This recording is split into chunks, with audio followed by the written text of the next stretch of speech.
My favorite book is about a magical adventure. My favorite book is about a magical adventure.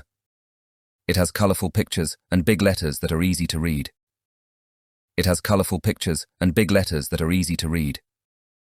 The story is about a brave character who goes on a journey to a faraway land. The story is about a brave character who goes on a journey to a faraway land.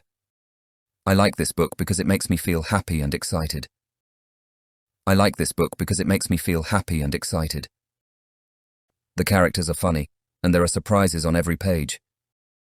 The characters are funny, and there are surprises on every page.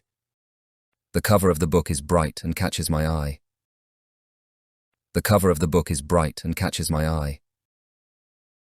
I keep it on a special shelf in my room, and every night before bed, I pick it up to read a chapter.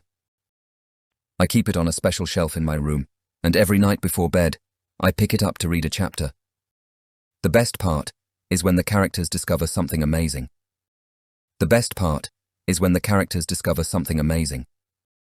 It makes me want to go on an adventure too. It makes me want to go on an adventure too.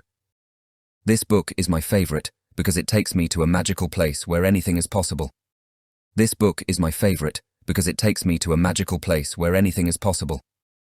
I can read it again and again, and it never gets boring. I can read it again and again, and it never gets boring.